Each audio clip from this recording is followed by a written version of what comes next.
খাবার খাওয়ার সময় কি আমরা বিসমিল্লাহি ওয়া আলা বারাকাতিল্লাহ বলবো না শুধু বিসমিল্লাহ বলবো? গুরুত্বপূর্ণ একটি প্রশ্ন বলে আমি মনে করছি। আমরা আমাদের দেশে যদিও বিসমিল্লাহি ওয়া আলা বারাকাতিল্লাহ বলি, অর্থের দিক থেকে অত্যন্ত সুন্দর অর্থবহ একটি দোয়া, তবে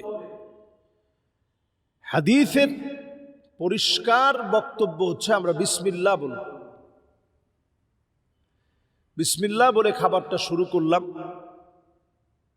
এটা হচ্ছে হাদিস থেকে পাওয়া।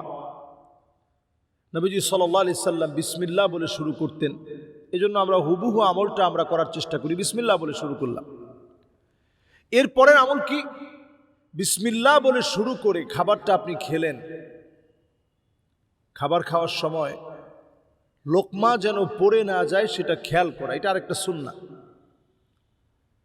ওমর রাদিয়াল্লাহু তাআলা আনহু রাষ্ট্রীয় সফরে গেছেন, সেখানে খাবার ছুটে গেছে, পড়ে গেছে। ওমর রাদিয়াল্লাহু তাআলা আনহু ওনাকে লক্ষ্য করে সেখানে যে সাহাবায়ে কেরাম ছিলেন বললেন যে আজকে অন্তত আপনি উঠায় খায়েন, রাষ্ট্রীয় সফরে আসছেন, সবাই মনে করবে যে আমরা খুব অভাবে আছি। তো তিনি মুস্কি হাসি দিয়ে বললেন যে আতরুকু সুন্নাতা হাবিবি রাসূলিল্লাহ লিহাউলাইল হুমাকা, এই সমস্ত আহমাকদের জন্য আমি কি আমার রাসূলুল্লাহর একটা সুন্নত ছেড়ে দিব? সুবহানাল্লাহ, একটা সুন্নাত মূর্খদের জন্য আমি ছেড়ে দিতে পারি না। তাহলে খাবার খাওয়ার সময় বিসমিল্লাহ বলা, খাবার অপচয় না করা, নষ্ট না করা। এই পৃথিবীতে যেই পরিমাণ খাবার অপচয় করা হয়, কোটি কোটি অভুক্ত মানুষ নির্দ্বিধায় সেটা দিয়ে খেতে পারত। আমরা এটা কল্পনা করি না। পৃথিবীর কত মানুষ, কত ভূখণ্ডে কত মানুষ, আমাদের মুসলিম ভাইয়েরা না খেয়ে আছে। এই পৃথিবীতে প্রায় 20 কোটির মতো মুসলমান আছে যাদের তেমন খাবার দাবার নেই, ক্ষুধার যন্ত্রণায় কষ্ট করছে, যারা শরণার্থী হয়ে বিভিন্ন ক্যাম্পে ক্ষুধার যন্ত্রণায় থাকছে, দুকে দুকে ক্ষুধার যন্ত্রণায় ভুগছে।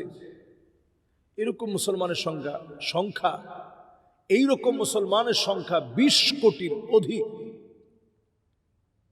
তাহলে খাবার খাওয়ার সময় বিসমিল্লাহ বলা এবং অপচয় না করা।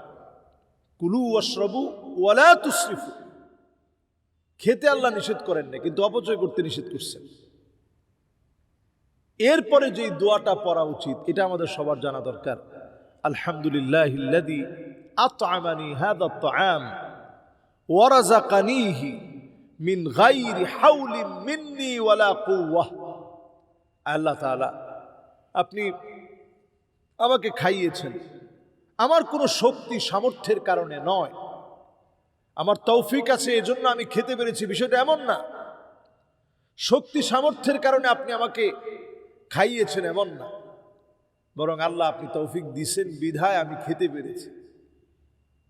আল্লাহ আপনি আমারে খাওয়াইছেন বলে আমি খেতে পেরেছি, নচেত আমি খেতে পারতাম না। এই দোয়াটা যদি কেউ পড়েন, আল্লাহ এত খুশি হয়ে যান, আল্লাহ এত খুশি হয়ে যান। রব্বে কারীম ফেরেশতাদেরকে বলেন, আমার এই গোলাম, আমার এই বান্দা, সে কত কষ্ট করে রান্না বান্না করলো, বাজারঘাট করলো, এখন বলতেছে আমি আল্লাহ তারে খাওয়াইছি, যাও আমি আল্লাহ তার গুনাহ খাতাগুলো মাফ করে দিলাম। সুবহানাল্লাহ বিহামদিহি। এই জন্য আমরা প্রতিনিয়ত এই দোয়া মাসনুন জীবন যাপনে মাসনুন দোয়াগুলো পড়ার চেষ্টা করি। যদি আরবিতে না পারেন আপনি বাংলায় বলেন, আল্লাহ আপনি খাইয়েছেন, আল্লাহ আপনি আমাকে খাওয়ার তৌফিক দিয়েছেন, আমার কোনো ব্যক্তিত্বের কারণে আল্লাহ আমি খেতে পারি নাই, আপনি আমাকে খাইয়েছেন বলে আল্লাহ আমি খেতে পেরেছি। আল্লাহ অনেক খুশি হয়ে যান। আমরা এই আমলগুলো প্রতিনিয়ত করার চেষ্টা করি। আল্লাহ আমাদেরকে তৌফিক দান করুক। আসসালামু আলাইকুম ওয়া রাহমাতুল্লাহি ওয়া বারাকাতুহু।